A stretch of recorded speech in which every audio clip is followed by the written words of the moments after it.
भाई संतोष जी ਹਨ बहुत सुंदर कथावाचक ਹਨ बहुत अच्छी अच्छी कथा ਜਿਹੜੀ ਸਹਿ ਕਰਦੇ ਸਿਮ महापुराण ਦੀ कथा ਸੁਲਾ ਵਿਧਾਨ ਸਭਾ ਖੇਤਰ ਦੇ ਕੰਡੇਰਾ ਚ ਜਿਹੜੀ ਸਹਿ ਚਲੀ ਉਹਦੀ ਔਰ ਤਿੱਥੋਂ ਜਿਹੜਾ ਹੈ ਸਹਿ ਪਿਛਲੇ 5 ਸਾਲ ਤੇ ਲਗਾਤਾਰ ਇੱਥੋਂ ਜਿਹੜਾ ਸਹਿ ਕਥਾ ਦਾ ਆਯੋਜਨ ਹੁੰਦਾ ਸਿਮ महापुराण ਕਥਾ ਇੱਥੋਂ ਜਿਹੜੀ ਸਹਿ ਚਲੀ ਉਹਦੀ ਔਰ ਇਹਨਾਂ ਸਾਰੇ ਹੀ ਗ੍ਰਾਏ ਦੇ ਮਿਲੀ ਜੁਲੀ ਕਰੀ इतों जो कथा का आयोजन जोड़ा करते हर साल कथा होंगी। पिछले साल तो मेरा भी जाना होया था लेकिन इस बार ये थोड़ा व्यस्तता के कारण नहीं जा पाए। बड़ा सुंदर इन्हें मंदिर बनाया, बड़ी सुंदर इन्हों की बहुत सुंदर व्यवस्था जी है, सारे मिली जुली के करते और बड़ा अच्छा आयोजन जोड़ा इतों होंदा। आपको मेरे बल का पता नहीं है, बोलो तो युद्ध करो या बोली उमापति महादेव की। थोड़ा सुदर्शन चक्र भी नहीं चलाने दिया, कौन हो सकता है? वो भी जाकर के सीधे डमरू त्रिशूल हाथ में लेकर के गुफा में प्रवेश करने लगे। और तुम कौन हो? शंकर जी ने पूछा।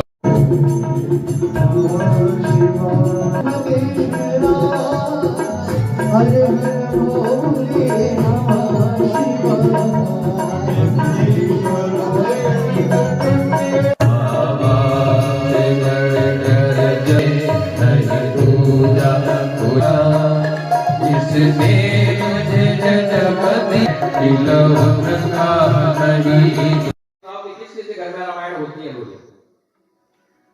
उठाओ जरा हाथ, जिसके घर में रामायण होती है। नहीं होती? सत्य दिल से बताना, किसके घर में महाभारत होती है? हाथ उठाओ जरा। वापिस अपने आसन की ओर मुड़े तो भगवान शंकर जी ने पीछे से त्रिशूल फेंका और उस बालक का सिर धड़ से अलग कर दिया। बोली उमापति महादेव।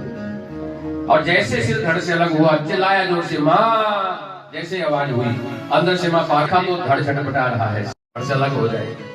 बोला तो चला करके देखो, अगर मैं हार गया तो आप चले जाओ। और जैसे कहते हैं सुदर्शन चक्कर करने के लिए ऐसे उंगली सीधी करी, वैसे गदा के प्रहार से उंगली टेढ़ी करी। शक्ति का पुत्र है, युद्ध हुआ घमासान। और ऐसी कहानी आती है कि विष्णु जी ब्रह्मा जी को भी लहू लुहान करते। भगवान ने तो खाने में पाया ये जंजाल है,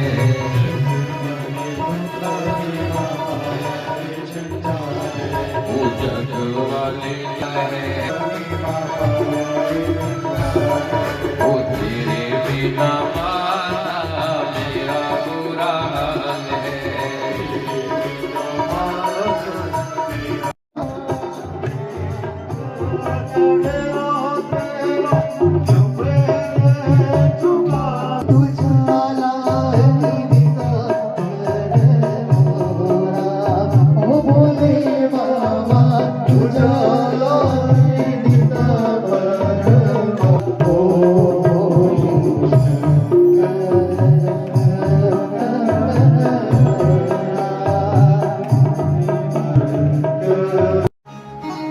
तो ब्रह्मा जी गए, विष्णु जी गए और कहते हैं जाकर के जैसे वो प्रवेश करने लगे तो बालक ने फिर रोक दिया। कहाँ जा रहे हो महाराज? बोला माता का दर्शन करना है। बोला बिना आज्ञा प्रवेश निषेध है। बोला तो आज्ञा लेकर के आओ। बोला हम भी नहीं जा सकते, बिना आज्ञा के कोई नहीं जा सकता। बोला मैं पार्वती मैया का पुत्र हूँ। बोला शिव जी को पता ही नहीं? बोले उमापति महादेव। और सही बात है, शिव जी को नहीं है पता, क्योंकि तो मां पार्वती ने शरीर के मैल से तैयार किया। बोला हमने दर्शन करना है। बोला नहीं जा सकते, बिना आज्ञा प्रवेश नहीं कर सकते। अब कहते हैं नंदी ने कहा, बोला देखो हम भी उस मां के पुत्र हैं और हम आते हैं दर्शन करने के लिए, आज तक कभी ऐसा नहीं हुआ है। बोला तो हाँ, मैं भी देवी का पुत्र हूँ, शक्ति का पुत्र हूँ, इसलिए बाहर बैठा। मुझे भी आज्ञा नहीं है, जब तक मां नहीं बुलाएगी हम भी प्रवेश नहीं कर सकते। बहुत देर हो गई, नंदी को क्रोध आ गया। बोला तुम जानते नहीं हमारा क्रोध कैसा है? बोला अच्छी बात, भृंगी का युद्ध उस बालक के साथ होता है और उस बालक ने अपनी गदा के प्रहार से लहूलुहान कर दिया नंदी को, श्रृंगी को, भृंगी को। चले गए लगराते हुए कैलाश पर्वत पे। ओम नमः शिवाय, ओम नमः शिवाय, हर हर महादेव, हम भोले। हे भोलेनाथ, ये देखो क्या हाल हो गया। अरे बोला किसने किया? मुख्य द्वार के बाहर बैठा, लेकिन वो किसी को प्रवेश न करने दे। हमने कहा तो हमको भी तो कोई युद्ध किया। अरे बोला कौन हो सकता है? ब्रह्मा जी को बुलाया, विष्णु जी आए, शंकर जी कहते हैं पता करो जाकर। किसी को कहा कि आपने किसी को प्रकट किया सृष्टि में? ब्रह्मा जी बोले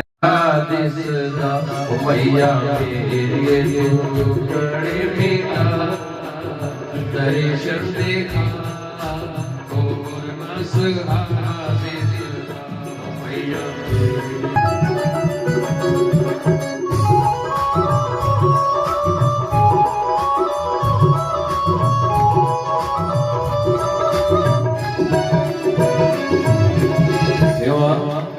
मैया साथ हो जाओ। चारों तरफ मैया घोर अंधेरा, विकराल प्रलय आ जाए, सब कांपने लगे। और एक तरफ भगवान शंकर खड़े, ब्रह्मा विष्णु हाथ जोड़े खड़े। बोला ये क्या हो गया? महाकाली के प्रकोप से कौन बचाएगा? आंखों से अग्नि, जीवा से अग्नि, विकराल रूप हो गया। बोला मैं सृष्टि का विनाश कर दूंगी। मेरे पुत्र को किसने मारा? भगवान शिव कहते हैं कि मैंने, हमारे मेरे गुरु का सिर धड़सला कर दिया। बोला मेरे पुत्र को जीवित करो, नहीं तो प्रलय आ जाएगा। अब विचार करना जरा। शंकर जी अपनी जगह खड़े हैं, त्रिशूल लेकर सामने ब्रह्मा जी, विष्णु जी, सारे देवता ऋषि मुनि आ गए। त्राहि मां रक्षा, हे मैया तूने सब सृष्टि का विनाश कर दिया, तो कौन हमारा सहारा?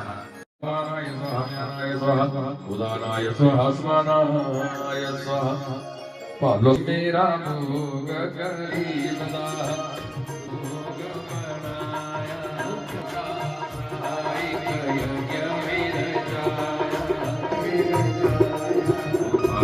शक्ति रूपे नहीं दुखा,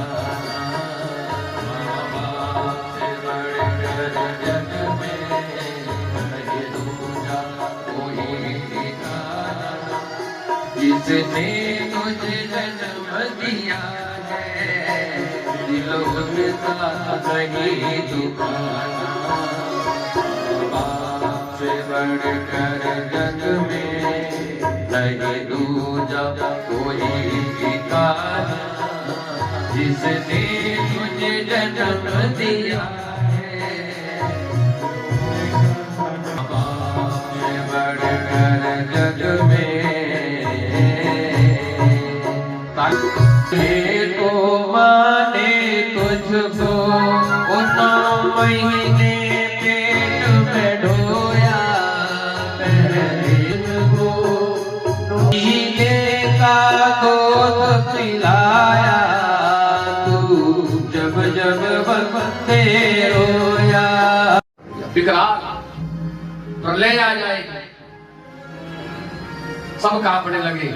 और एक तरफ भगवान शंकर खड़े, ब्रह्मा विष्णु हाथ जोड़े खड़े। बोला ये क्या हो गया? महाकाली के प्रकोप से कौन बचाएगा? आंखों से अग्नि, जीवा से अग्नि, विकराल रूप हो गया। बोला मैं सृष्टि का विनाश कर दूंगी। मेरे पुत्र को किसने मारा? भगवान शिव कहते हैं कि मैंने, हमारे मेरे गुरु का सिर धड़सला कर दिया। बोला मेरे पुत्र को जीवित करो, नहीं तो प्रलय आ जाएगा। अब विचार करना जरा।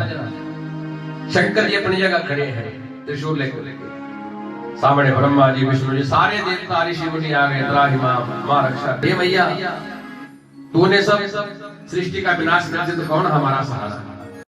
तो यहाँ चर्चा हो रही है साधु पृष्ठम मुनि श्रेष्ठ।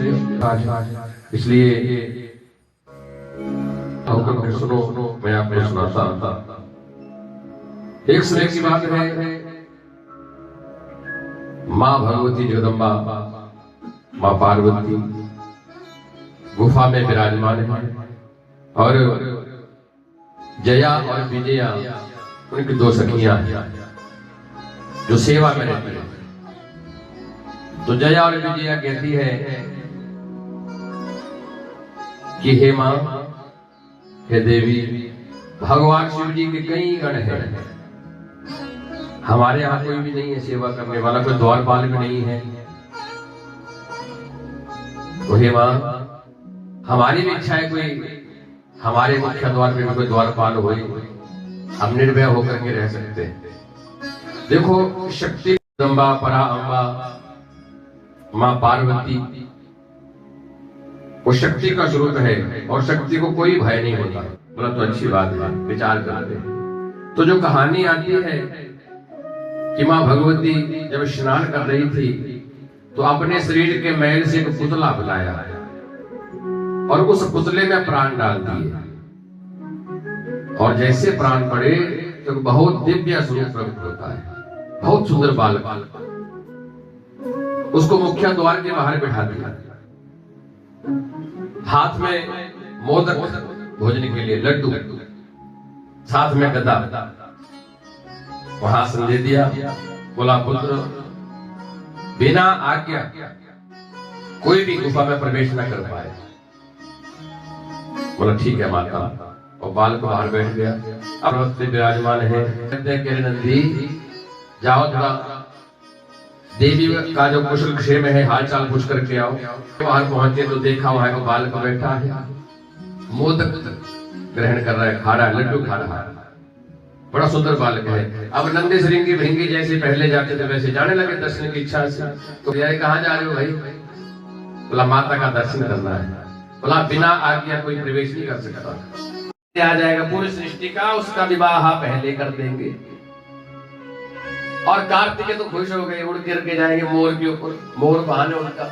और यहाँ चिंता हो गई किसको? किसको? चूहे को। गणेश जी का वाहन क्या है? मूषक। चूहे को चिंता हो गई, अरे कौन घूमे थे। अब सोचो, विचार करना कभी। फटाफट निकल गए मोर के ऊपर बैठ करके, और शिवाय मत्था टेका और खुश हो गए कि मैं तो पहले आऊंगा, विवाह हो जाएगा। और यहाँ गणपति जी कहते हैं मूषक राजा चिंता मत करो, कहीं नहीं जाना। भगवान शिव और मां पार्वती बैठे हैं आसन लगा के, और गणपति जी ने 7 परिक्रमा करी माता पिता की। जैसे 7 परिक्रमा पूरी हुई, बोला पिताजी माताजी मेरा विवाह करवाइए। शिव जी कहते भी तुम गए नहीं घूमने, भ्रमण करने जाओ ना पहले। बोला पिताजी एक बार नहीं 7 बार भ्रमण कर लिया मैंने संसार का। अरे कैसे भी आप गए नहीं? तब अपने बुद्धि का, अपने विवेक का बल लगा करके कहा। बोला पिताजी माता पिता के चरणों में ही संसार होता है। बुद्धि का प्रयोग किया। विश्वरूप प्रजापति की 2 कन्याएं हैं, सिद्धि और बुद्धि, उनको रिद्धि सिद्धि भी कहते हैं। विवाह करवा दिया, 2 पत्नियां मिली महाराज। साहब आए हैं जो पहाड़ी गपशप भाई प्रवीण जी के द्वारा चलाया जाता है। तो थोड़े व्यस्त हैं इसलिए उन्होंने को भेजा है भाई जी को। एक बार जोरदार ताली के लिए, क्योंकि इस सब जगह जाकर के कथाओं को दूर दूर तक पहुंचाते हैं, सनातन का प्रचार करते हैं। और ऐसा होना चाहिए। सनातन का प्रचार किसी भी माध्यम से, जितना भी शुभ कार्य होता है वो प्रचार सब जगह हो, कथा सुने लोग, मन में भाव उठे, त्याग का, पुण्य का, ये माध्यम होते हैं सभी। इसलिए विज्ञान का सही सदुपयोग यही होता है कि इन धार्मिक कार्यों को दूर तक पहुंचाए। जितने भी यंत्र हैं, मोबाइल इत्यादि या जो भी है, तो इन सब चीजों का सदुपयोग ऐसे ही होता है जब हम भगवान का कोई कार्य इनके द्वारा करते हैं और जो भगवान की कथाएं हैं वो सब तक पहुंचाते हैं। एक बार फिर से जोरदार ताली के लिए। और इनका जो चैनल है पहाड़ी गपशप, इसके लिए भी आप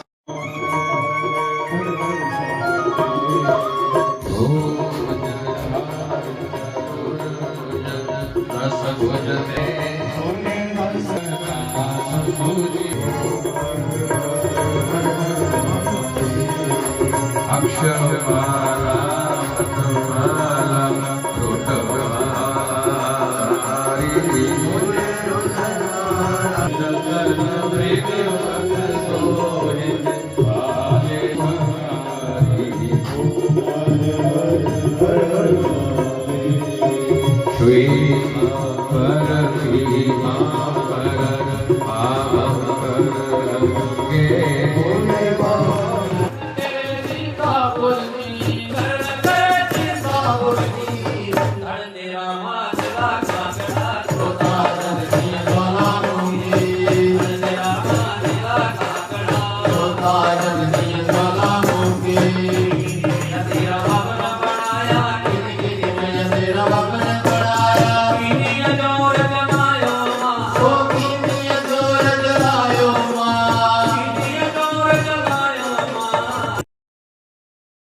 मेरा नाम प्रताप सिंह चौहान है। ये नीलकंठ महादेव मंदिर है। इस अस 10 सालों के भागवत कथा के आयोजन करते। ये आयोजन जोड़ा होंगे सारे ग्रां वालों की सामूहिक होंगे। इस 5 साल से लगातार भंडारे भी हो रहे, लोग खूब दान पान करते और संतोष शास्त्री जी भी ये 5वीं कथा कर रहे इस मंदिर से। तो बहुत अच्छा लगता, लोग आस पास के इलाकों च भी आई जाते। कने बड़ा भगवान भोलेनाथ की बड़ी यहाँ पर कृपा है। बड़े अच्छे तरीके ने ये कथा का आयोजन होंगे और तुम भी आज इस मंदिर पधारे, बड़ा बड़ा तुम्हारा स्वागत है। बहुत बहुत धन्यवाद। बढ़ के बड़े खास ओ भाई जी अपने खास अपने खास।